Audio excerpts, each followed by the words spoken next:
శ్రావణ మాసంలో వాయినాలివ్వడం అనేది ఒక దివ్య నియమం. అసలు వాయినం అంటే ఏమిటి, ఎందుకు వాయినం ఇవ్వాలి, ఆ వాయినాలివ్వడంలోని ఆంతర్యాలేమిటి అనే విశేషాలతో వచ్చేసింది నేటి పరమార్థం.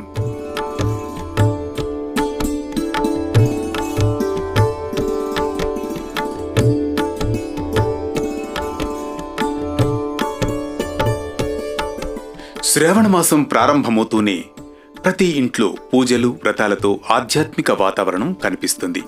నోములు వ్రతాలు నిష్ఠగా పరిపూర్ణంగా నిర్వహిస్తారు. ఈ శ్రావణ మాసంలో ముఖ్యంగా వ్రతాలలో వాయినాలివ్వడం అనేది ఒక దివ్యమైన ఆధ్యాత్మిక సామాజిక బాంధవ్యానికి దారితీస్తుంది.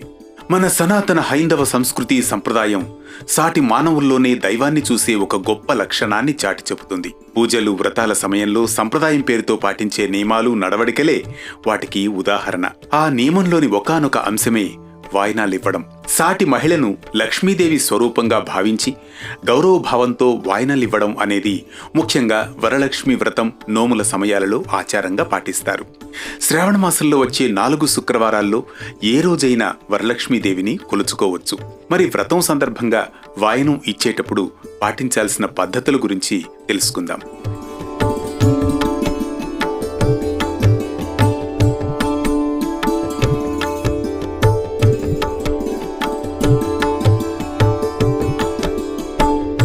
వాయనం అంటే పూజానంతరం సుమంగళులకిచ్చే మంగళ ద్రవ్యాలు.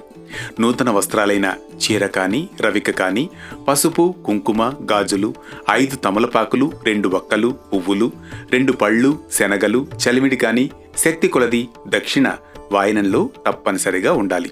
ఇక వాయనం ఇవ్వాలంటే శుద్ధతతో నిష్ఠతో పూజ అనంతరం ఇవ్వాలి. వాయనం తీసుకునేవారు ముత్తైదువులై ఉండాలి. కుడి చేతితో ప్రేమగా వినయంగా సమర్పించి ఆశీర్వాదం తీసుకోవాలి. వయస్సులో పెద్దవారికి వాయనం ముందుగా ఇవ్వాలి. ఒకవేళ వాయనం తీసుకోలేని పరిస్థితిలో వారికి కుంకుమనైనా అందించాలి. మరి వాయనం ఎందుకివ్వాలంటే మన ఇంటికి తాంబూలం తీసుకోవడానికి వచ్చింది సాక్షాత్తు అమ్మవారి స్వరూపమైన పార్వతిగానో వరలక్ష్మీదేవిగానో భావించాలని సూచించడం. ఇదే మన సంప్రదాయంలోని గొప్పతనం. అందుకే వాయనంలో ఇచ్చే పదార్థాలన్నీ శ్రేష్టమైనవిగా ఉండాలని అంటారు.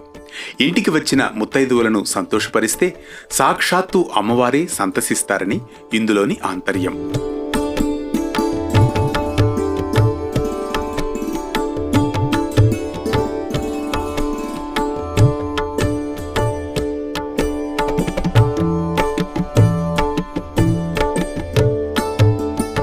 ఇస్తినమ్మ వాయనం, పుచ్చుకుంటినమ్మ వాయనం.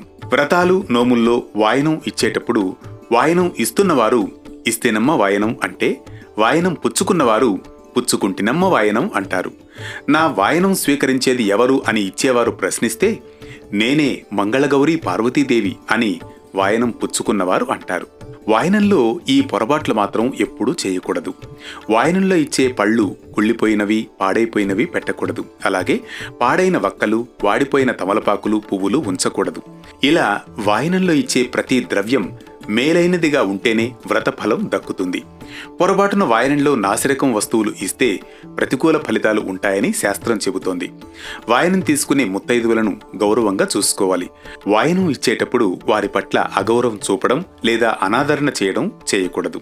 మన సమాజంలో ఇరుగు పొరుగు సంబంధాలు కూడా ఈ పూజలు వ్రతాలతో తాంబూలాలు వాయనాలు ఇచ్చిపుచ్చుకోవడం వలన సంబంధ బాంధవ్యాలు దృఢపడతాయి. శ్రావణ మాసంలో చేసే పూజలు వ్రతాలు వాయనాలు భక్తి శ్రద్ధలతో ఆచరించడం వల్ల కుటుంబాలు కళకళ్లాడుతాయి.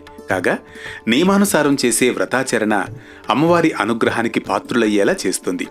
ఏది ఏమైనా ఈ శ్రావణ మాసం ఆధ్యాత్మికతతో పాటు సంప్రదాయం వాయనాలు ఇచ్చిపుచ్చుకోవడం ద్వారా మన సమాజ సంబంధాలను బలపరిచి దేశ సౌభాగ్యానికి దోహదం చేస్తుందని చెప్పవచ్చు.